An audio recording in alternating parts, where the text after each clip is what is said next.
Assalamualaikum warahmatullahi wabarakatuh. Di sini kami akan menyampaikan video mengenai identifikasi karakteristik B3 dan sistem pelabelan dalam produk B3 yang beredar di pasaran berupa pembersih toilet, pelumas lantai, pembersih serangga, dan pengecat polis. Untuk anggota kelompok yang pertama yaitu Reva Zafira dengan NIM 114230009, yang kedua Nanika dengan NIM 142300017, dan yang ketiga yaitu Elvira Alegerita dengan NIM 1423037. Poin-poin yang akan kita sampaikan, yang pertama latar belakang, yang kedua tujuan, yang ketiga tinjauan pustaka, yang keempat metode penelitian, yang kelima pembahasan, dan yang keenam kesimpulan dan saran.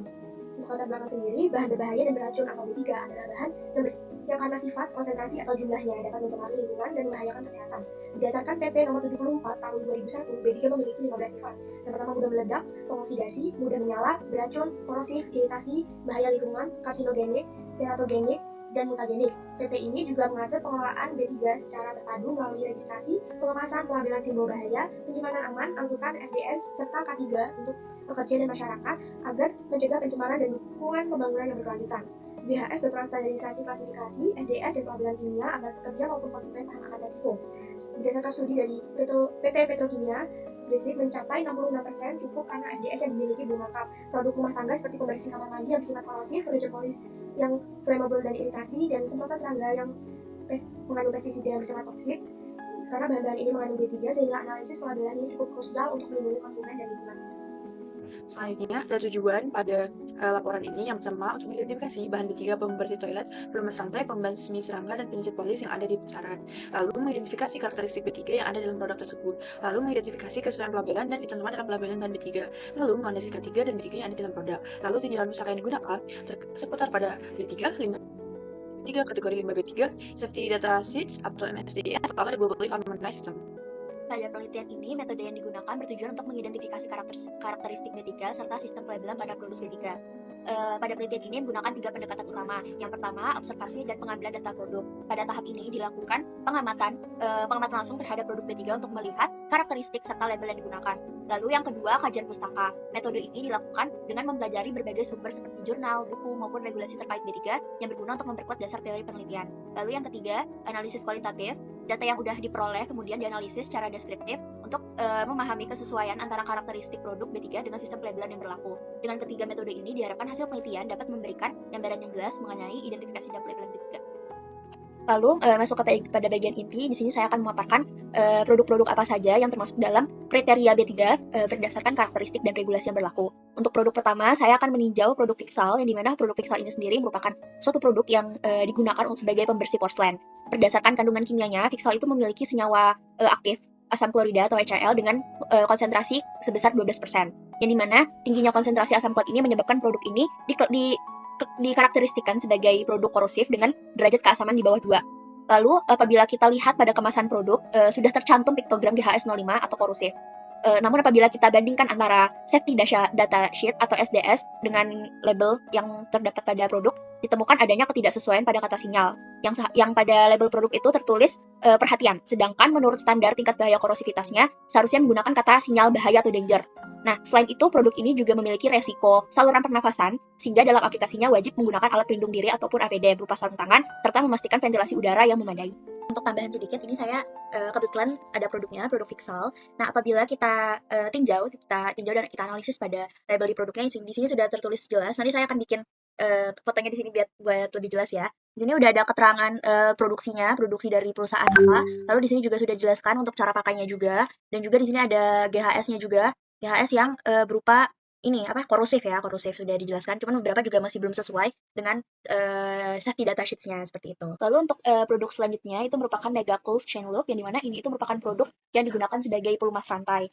Nah, produk ini sendiri dikategorikan sebagai produk aerosol. Produk ini mengandung pelarut hidrokarbon dan gas propelan yang memiliki karakteristik sangat mudah menyala atau extremely flammable.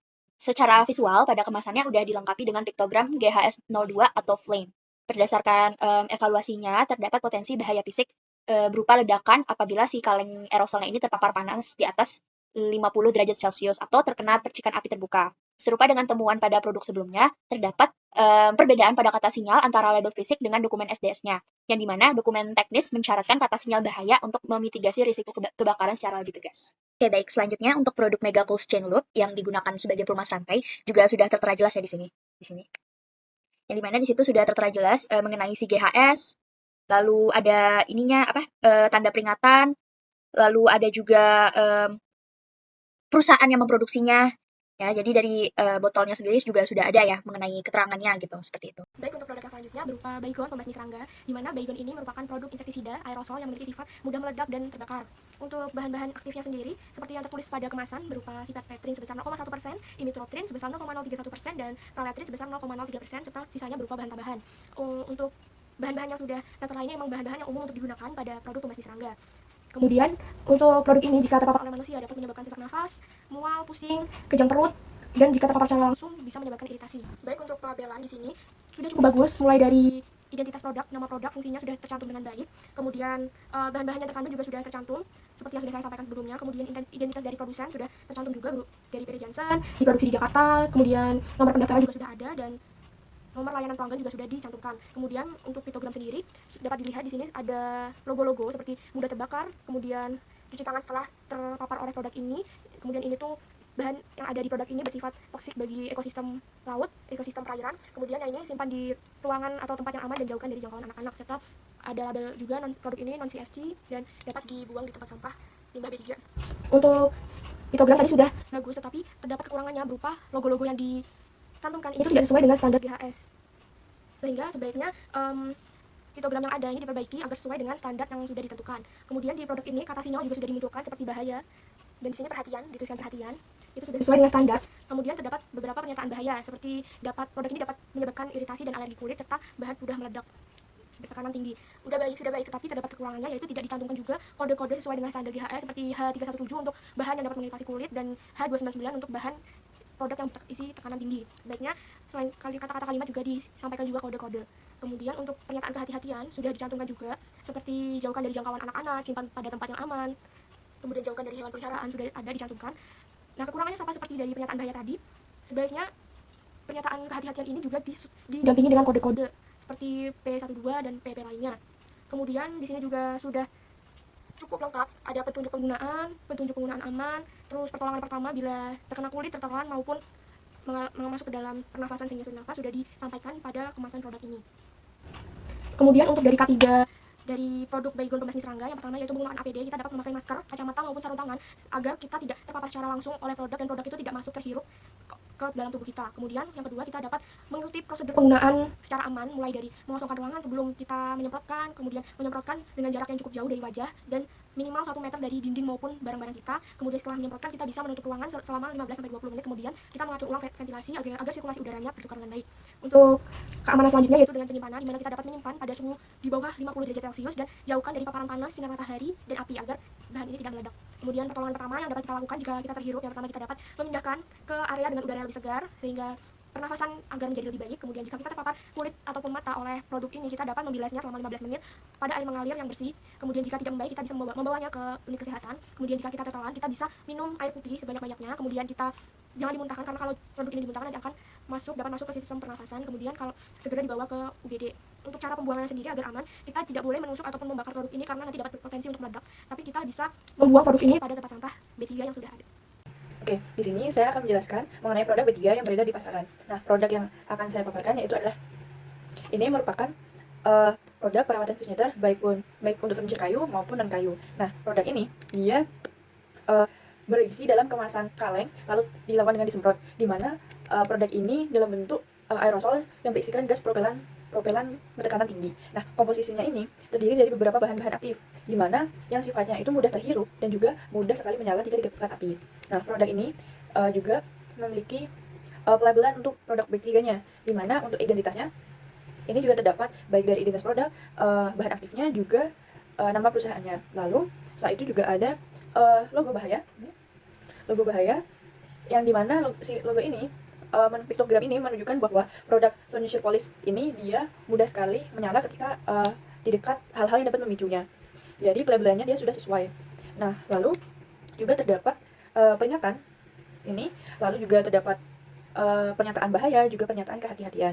Nah, untuk lebih lengkapnya di produk ini itu sudah sesuai, tetapi ada beberapa yang perlu ditambahkan. Misal dari jadi dari SDS-nya itu produk ini tidak selengkap yang di SDS-nya. Nah, untuk pembahasan lebih lanjut ada pada laporan dan juga PowerPoint. Produk yang dianalisis ini mulai dari pembersih toilet, pelumas lantai, pembersih serangga, dan furniture polish terbukti mengandung B3, sehingga terdapat produk-produk mengandung B3 yang beredar di pasaran. Lalu, keempat produk ini memiliki karakteristik yang beragam, di mana seperti sifat korosif pada piksel, lalu mudah terbakar dan berkanan pada produk aerosol seperti Cenggu, Baygon, dan Pledge. Nah, serta toksik terhadap manusia dengan seperti insektisida pada Baygon. Karakteristik ini membuktikan bahwa produk rumah tangga sekalipun memiliki potensi bahaya yang signifikan. Nah, secara umum pelabelannya itu sudah sesuai dengan format SDS-nya. Lalu, tapi terdapat beberapa ketidaksesuaian di mana standar GHS masih bersifat sebagai sesuai. Lalu, tidak sepenuhnya sesuai dengan format SDS, seperti tidak menunjukkan kode hazard dan precautionary. Lalu, informasi bahaya sering disederhanakan dan tidak sesuai atau tidak lengkap secara detail. Lalu, keempat produk ini memiliki potensi risiko K3 yang memiliki bahaya fisik, kebakaran dan ledakan, bahaya kesehatan, iritasi, alergi, gangguan pernafasan, lalu serta bahaya lingkungan seperti toksik kepada organisme air. Oleh karena itu, diperlukan penerapan prinsip seperti K3, penggunaan APD, ventilasi yang baik, proses penggunaan yang aman, serta pengolahan limbah yang sesuai dengan membentukkan risiko. Nah, untuk caranya perlu akan dilakukan pengawasan dan penegakan regulasi yang lebih ketat terhadap pelabelan produk B3 di pasaran, serta sosialisasi terkait penerapan sistem GHS agar produsen dan masyarakat memiliki pengalaman yang lebih baik. Lalu, pengguna diharapkan memperhatikan label dan petunjuk penggunaan produk B3, menggunakan alat pelindung diri, serta tidak menggunakan produk secara sembarangan untuk menghindari risiko kesehatan dan kecelakaan. Nah, sekian. Terima kasih presentasi dari kelompok kami mengenai identifikasi produk B3 yang beredar di pasaran, lalu menganalisis kesesuaian antara pelabelan dan format SDS-nya, lalu tindakan K3 terhadap produk B3 tersebut. Terima kasih.